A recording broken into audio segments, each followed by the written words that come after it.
नमस्कार मु मानस आपण मानक पई नेकी आसीची सकाळर केतोटी गुरुत्वपूर्ण खबर सेथिपई वीडियो को शेष पर्यंत देखिबाकू मोर अनुरोध। सुभद्रा को नहीं बड़ घोषणा कले प्रभाती परिड़ा। से कहिसंती द्वितीय किस्ती 1 लाख महिला वंचित होइचंती। राशन कार्ड और आयरे तालमेल अभावरु 1 लाख महिला वंचित होइचंती। किछि जण प्रथम किस्ती पाइचंती मात्र आय वृद्धि दर्शाई राशन कार्ड फेराइचंती।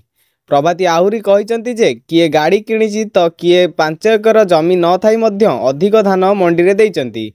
एने मार्च 31 परे 1-to-1 सर्वे करा जिवो।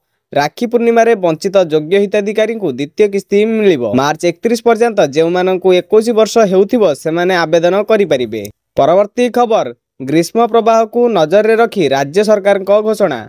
राज्य रे एप्रिल 2 रु हेबो सकाळुआ स्कूल। एप्रिल 2 तारिख रु आरंभ हेबो सकाळुआ स्कूल। ग्रीष्म प्रवाह को आखिरे रखी सकाळुआ स्कूल खोलिबाकू घोषणा कले राज्य सरकार। प्रेस मीट करी यही सूचना दैचंती राजस्व मंत्री सुरेश पुजारी। ग्रीष्म प्रवाह को आखिरे रखी राज्य सरकार अंशुघातर मुकाबिला करिबा पई संपूर्ण प्रस्तुत अछंती। विद्यालय समेत सबु स्थान रे पर्याप्त परिमाणर पानीय जल मौजूद रखिबाकू निर्देश दिया जायछि। सरकार जीरो काजुआलिटी उपरे गुरुत्व देउछन। याकू आखिरे रखी आवश्यक समस्त पदक्षेप नियाजिबो बोली कहिसंती राजस्व मंत्री। गतकाली सकाळु अंगनवाड़ी केन्द्र खोलिबाकू निर्देश दैतिले मुख्यमंत्री। सकाळुआ स्कूल आरंभ पई एसओपी आनिबाकू कहितिले मुख्यमंत्री। आज सकाळ 7टा रु दिन 9टा जाए सारा राज्य रे अंगनवाड़ी केन्द्र खोलिथिला। परवर्ती खबर राज्य रे काଳ बैशाखी आनिबो खरारु आसस्ती। 20 और 21 रु हालुका वर्षा घड़घड़ी बिजुली। राज्य रे काଳ बैशाखी आनिबो खरारु आसस्ती। काଳ बैशाखीर प्रभाव रे राज्य रे हेबो वर्षा। आज गोटे किंबा दुईटी स्थान मयूरभंज और केउंझर जिले में घड़घड़ी सह वर्षा हेबार संभावना रही। आसंता काली भद्रक, बालेश्वर, जाजपुर, केन्द्रापड़ा, कटक और जगतसिंहपुर रे हालुका वर्षा सह घड़घड़ी बिजुली हेबार संभावना रही। 20 और 21 रे हालुका वर्षा घड़घड़ी बिजुली झड़ पवन हेबार संभावना रही। 40 रु 50 किलोमीटर पवनर बेग सह कुआपथर माड़ हेबार संभावना रही। 30 रु 40 किलोमीटर बेगरे पवन हेबार संभावना रही। 21 तारिख में मध्य वर्षा लगी रहिबो। कुआपथर वर्षा सह बिजुली घड़घड़ी हेबार संभावना रही। पवनर बेग 50 रु 60 किलोमीटर हेबार संभावना मध्य रही। दक्षिण उपकूल ओडिशार गोटे दुईटी स्थान में वर्षा हेबार संभावना रही। 22 रे राज्यर वर्षा सह कुआपथर माड़ सह बिजुली घड़घड़ी हेबार संभावना रही। आगामी 2 रु 3 दिन जाए तापमात्रा रे विशेष परिवर्तन हेबार संभावना नहीं। 3 दिन पर वर्षा प्रभाव में स्वाभाविक तापमात्रा रु 3 रु 5 डिग्री जाए ह्रास देखा मिलिबो। परवर्ती खबर मुख्यमंत्री जनजाति जीविका मिशन 130 हिताधिकारी को पंपसेट बंटन। मुख्यमंत्री जनजाति जीविका मिशन योजना पक्षर चाषी को पानी पंप प्रदान करा जायछि। नवरंगपुर समन्वित आदिवासी उन्नयन संस्था प्रकल्प प्रशासक राजीव कुमार साहू जोगदे नवरंगपुर, नदाहांडी, पापड़ाहांडी, तेंतुलीखुंटी, डाबुंगा और कोसागुमुड़ा ब्लॉक जनजाति जीविका परिषद द्वारा मनोनीत 130 जन को पंपसेट बांटी थिले। एही योजना अधीन चलित वर्ष जिले में 250 पंपसेट जोगाइबा लक्ष्य रही। पंपसेट मूल्य 23,145 टंका। आईटीडीए पक्षर प्रति पंपसेट पिछा सहायता राशि जनजाति जीविका मिशन तरफ 20,000 टंका रही।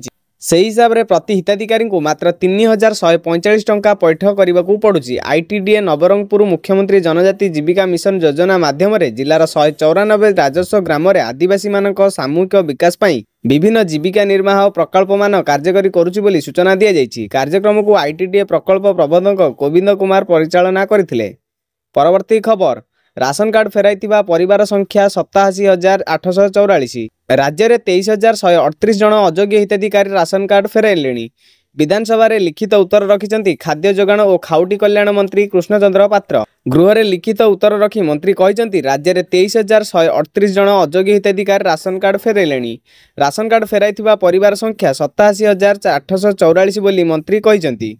मोट 4,08,107 भूत कार्ड को बाद दिया जायछि। एबे खाद्य सुरक्षा योजना रे 97,55,442 कार्ड रे 3,30,28,880 हिताधिकारी रहिछंती। विधानसभा रे जोगाण मंत्री कृष्णचंद्र पात्र लिखित उत्तर रखिछंती। परवर्ती खबर राज्य सरकार को बड़ घोषणा। राज्य में दिनकू दिन खरार प्रकोप बढ़ी चली। याकू दृष्टि रखी राज्य सरकार अनेक पदक्षेप ग्रहण करिसेंती। विशेषकर खरा दिन में बिजुली काट समस्या लोकों को कलबल करिथाय। तेबे बिजुली काट को नहीं सरकार एक बड़ घोषणा करिसेंती। राजस्व और विपर्यय परिचालना मंत्री सुरेश पुजारी कहिसेंती राज्य में अघोषित बिजुली काट करा जिवो नाही। सूचनायोग्य मंगलवार लोकसभा भवन में ग्रीष्म मुकाबिला समीक्षा बैठक बसिथिला। मुख्यमंत्री मोहन चरण माझी राज्य में ग्रीष्म प्रवाहर मुकाबिला पई निया जाइथिबा प्रस्तुति संपर्क में समीक्षा करथिले। एथिरे खरा दिने विद्युत काट उपरे आलोकपात करी मुख्यमंत्री कहिथिले जे ପୂର୍ବାହ୍ନ 11ଟାରୁ 5ଟା ଏବଂ ରାତି 9ରୁ ସକାଳ 6ଟା ପର୍ଯ୍ୟନ୍ତ ବିଦ୍ୟୁତ କାଟ ନ ହୁଏ ସେଥିପ୍ରତି ଦୃଷ୍ଟି ଦେବାକୁ ସେ ଶକ୍ତି ବିଭାଗକୁ କଡ଼ା ନିର୍ଦ୍ଦେଶ ଦେଇଥିଲେ। ଅଘୋଷିତ ବିଦ୍ୟୁତ କାଟ ଯେପରି ନ ହୁଏ ସେଥିପ୍ରତି ଧ୍ୟାନ ଦେବାକୁ ମଧ୍ୟ ମୁଖ୍ୟମନ୍ତ୍ରୀ କହିଥିଲେ। କାଳବୈଶାଖୀ ସମୟରେ ବିଦ୍ୟୁତ ସରବରାହ ବିଚ୍ଛିନ୍ନ ନ ହେବା ପାଇଁ ଆଗୁଆ ସତର୍କ ରହିବାକୁ ମୁଖ୍ୟମନ୍ତ୍ରୀ ପରାମର୍ଶ ଦେଇଥିଲେ। ସଭା ସମିତିଗୁଡ଼ିକୁ ପିକ୍ ଟାଇମ୍ରେ ଅନୁମତି ନ ଦେଇ ସକାଳେ ଓ ମଧ୍ୟାହ୍ନରେ କରିବା ପାଇଁ ସେ କହିଥିଲେ। ଏମ୍ପି ଓ ବିଧାୟକମାନଙ୍କୁ ଏ ବିଷୟରେ ଅବଗତ କରିବା ପାଇଁ ମୁଖ୍ୟମନ୍ତ୍ରୀ ପରାମର୍ଶ ଦେଇଥିଲେ। ଏଥିସହିତ ଖରାଦିନେ ଗ୍ରାମାଞ୍ଚଳରେ ନିଆଁ ଲାଗିବାର ସମ୍ଭାବନା ଥିବାରୁ ଅଗ୍ନିଶମ ବିଭାଗ ସଜାଗ ରହିବାକୁ ସେ କହିଥିଲେ। ଗ୍ରାମାଞ୍ଚଳରେ ଗ୍ରୀଷ୍ମଜନିତ ସମସ୍ୟାର ନିରାକରଣ ପାଇଁ ସରକାରୀ ଅଧିକାରୀଙ୍କୁ କ୍ଷେତ୍ରକୁ ପଠାଇବା ସହିତ ଜିଲ୍ଲାପାଳମାନେ ନିଜେ ମଧ୍ୟ ଏ କ୍ଷେତ୍ରରେ ସଂଶ୍ଳିଷ୍ଟ ରୁହନ୍ତୁ ବୋଲି ମୁଖ୍ୟମନ୍ତ୍ରୀ କହିଥିଲେ। ପରବର୍ତ୍ତୀ ଖବର, ନିର୍ବାଚନ ଆୟୋଗଙ୍କ ବଡ଼ ନିଷ୍ପତ୍ତି। ପ୍ୟାନ୍ ପରେ ଏବେ ଭୋଟର ଆଇଡି ମଧ୍ୟ ଆଧାର ସହ ଲିଙ୍କ ହେବ। ପ୍ୟାନ୍ ପରେ ଏବେ ଭୋଟର ଆଇଡି ମଧ୍ୟ ଆଧାର ସହ ଲିଙ୍କ ହେବ। ଭୋଟର ଆଇଡିକୁ ଆଧାର ସହ ଯୋଡ଼ିବା ପାଇଁ ଦିଲ୍ଲୀରେ ଗୃହ ମନ୍ତ୍ରଣାଳୟ, ଆଇନ ମନ୍ତ୍ରଣାଳୟ, ଭାରତୀୟ ବିଶିଷ୍ଟ ପରିଚୟ ପ୍ରାଧିକରଣ ଓ ନିର୍ବାଚନ ଆୟୋଗର ଅଧିକାରୀଙ୍କୁ ନେଇ ଏକ ଗୁରୁତ୍ୱପୂର୍ଣ୍ଣ ବୈଠକ ବସିଥିଲା। ଉକ୍ତ ବୈଠକରେ ଭୋଟର ଆଇଡିକୁ ଆଧାର ସହ ଯୋଡ଼ିବାକୁ ନିଷ୍ପତ୍ତି ନିଆଯାଇଥିଲା। ଏଥିପାଇଁ ସମ୍ବିଧାନର ଅନୁଚ୍ଛେଦ 326 ଓ ଜନପ୍ରତିନିଧି ଅଧିନିୟମର ଧାରା ବିଷୟରେ ଉଲ୍ଲେଖ କରାଯାଇଛି।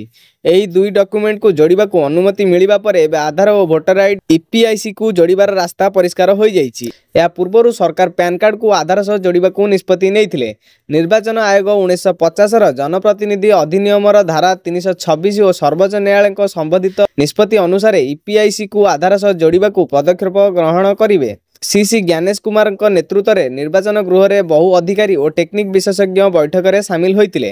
ଭାରତର ସମ୍ବିଧାନର ଅନୁଚ୍ଛେଦ 326 ଅନୁସାରେ ମତଦାନର ଅଧିକାର କେବଳ ଭାରତୀୟ ନାଗରିକଙ୍କୁ ଦିଆଯାଇପାରେ।